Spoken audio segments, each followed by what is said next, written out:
Bienvenidos a nuestro canal, un espacio donde exploraremos los eventos más importantes de la Biblia. Si aún no estás suscrito, te invitamos a que te suscribas. Juntos descubriremos las maravillas y enseñanzas de la palabra de Dios.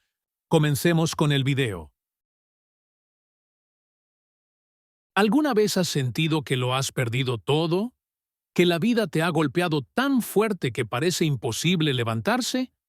Hoy vamos a hablar de una historia milenaria que nos enseña precisamente sobre eso, sobre la resiliencia, la fe inquebrantable y la increíble capacidad de recuperación del espíritu humano.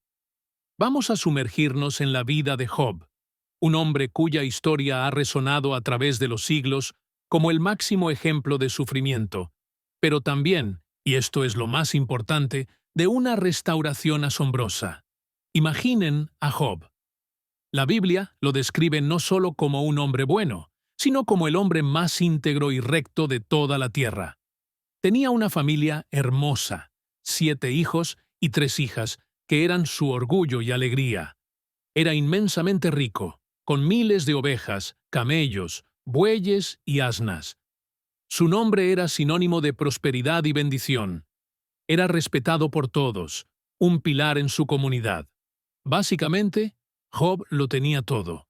Vivía una vida que muchos solo podrían soñar.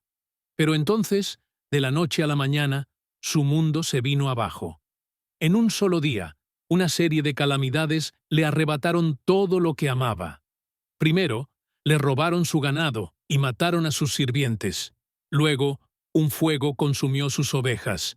Después, otros invasores se llevaron sus camellos. Y la noticia más devastadora de todas, un viento huracanado derrumbó la casa donde sus 10 hijos celebraban, y todos murieron. ¿Pueden imaginar ese dolor? Perder toda tu fortuna en un instante es terrible, pero perder a todos tus hijos a la vez es un sufrimiento que escapa a nuestra comprensión.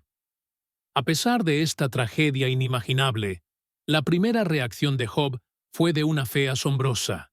Se rasgó las vestiduras, se rapó la cabeza en señal de duelo, pero cayó al suelo y adoró a Dios, diciendo: «Desnudo salí del vientre de mi madre, y desnudo volveré. El Señor me lo dio, y el Señor me lo quitó.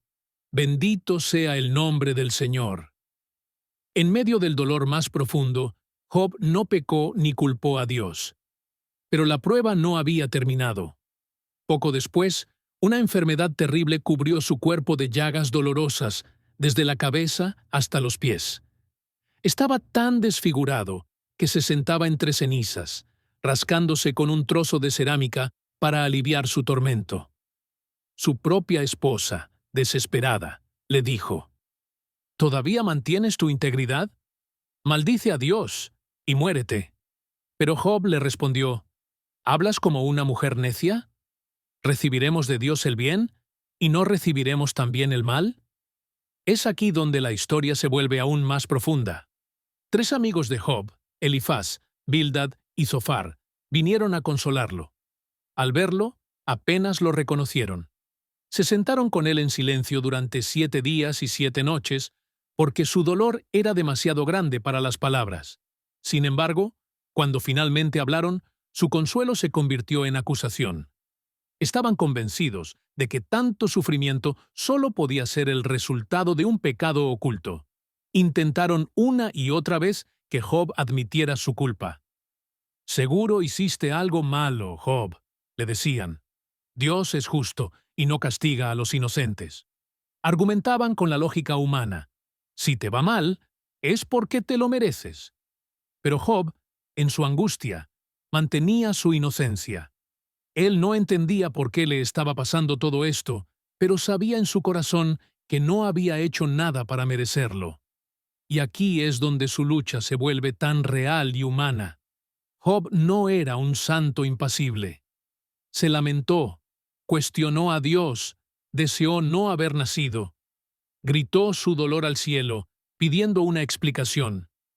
«¿Por qué me pasa esto a mí?», preguntaba. «Quisiera presentar mi caso ante Dios». Este es el corazón del libro de Job. un hombre honesto lidiando con un sufrimiento que no tiene sentido. No pretende tener todas las respuestas. Se siente abandonado y confundido. Y esa honestidad es lo que hace que su historia sea tan poderosa.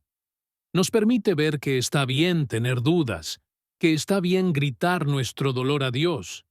La fe no es la ausencia de preguntas, sino la confianza en medio de la incertidumbre.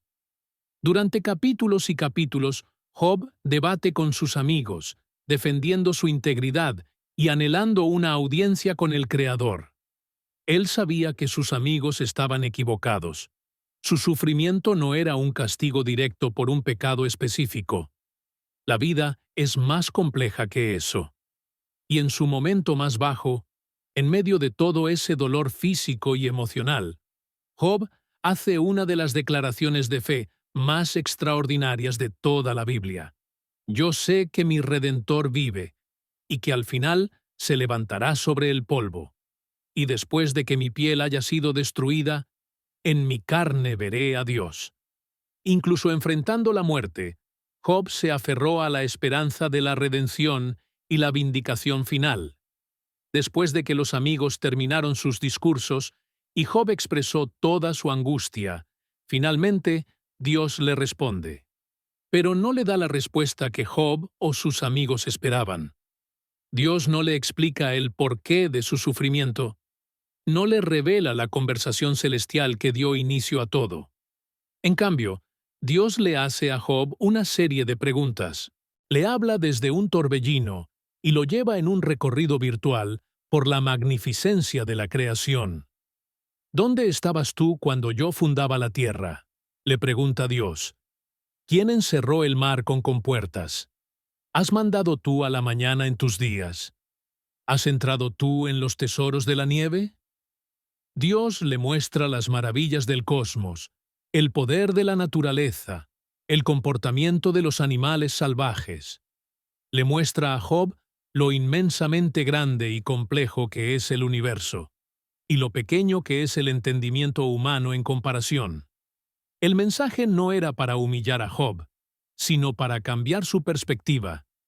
Era una invitación a confiar en la sabiduría de un Dios que maneja galaxias y cuida de los cuervos, aunque no siempre entendamos sus caminos.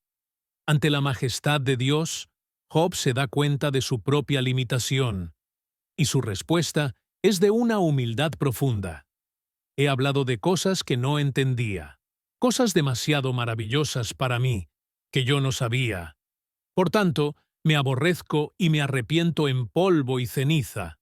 No se arrepiente de un pecado que causó su sufrimiento, sino de su propia arrogancia, al creer que podía comprender los designios de Dios.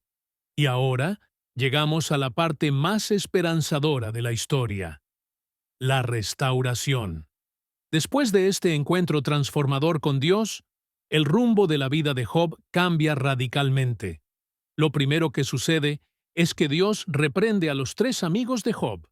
Les dice: Mi ira se encendió contra ustedes, porque no han hablado de mí lo recto, como mi siervo Job. Dios valida la honestidad de Job por encima de la teología simplista y acusadora de sus amigos. Les exige que ofrezcan un sacrificio y que Job ore por ellos para que sean perdonados. ¡Qué giro! El que sufría ahora intercede por sus acusadores. Y entonces el texto dice algo clave. Y quitó el Señor la aflicción de Job, cuando él hubo orado por sus amigos. Su liberación comenzó en un acto de perdón y gracia hacia quienes lo habían juzgado. A partir de ese momento, la felicidad y la prosperidad regresaron a la vida de Job. Pero no solo eso, regresaron multiplicadas. La Biblia nos dice que el Señor bendijo el final de Job más que su principio. Si antes tenía 7,000 ovejas, ahora tuvo 14,000. Si tenía 3,000 camellos, ahora 6,000. Si tenía 500 yuntas de bueyes, ahora 1,000. Exactamente el doble de toda la riqueza que había perdido. Su vida fue restaurada de una manera abundante y generosa. Pero la bendición más grande no fue la material. Dios le dio de nuevo una familia. tuvo otros 7 hijos y 3 hijas, y la Biblia añade un detalle hermoso. Y no había mujeres tan hermosas en toda la tierra como las hijas de Job, y les dio su padre herencia entre sus hermanos. En una cultura donde las mujeres no solían heredar, este acto muestra un corazón transformado y generoso. Job no solo recuperó lo que perdió, sino que su carácter se profundizó, su generosidad se amplió. Job vivió otros 140 años después de su prueba. Tuvo la alegría de ver a sus hijos, a sus nietos y hasta la 4ª generación. Murió anciano y lleno de días, con una vida plena y completamente restaurada. Entonces, ¿qué nos enseña esta increíble historia de Job? Primero, que el sufrimiento no siempre es un castigo.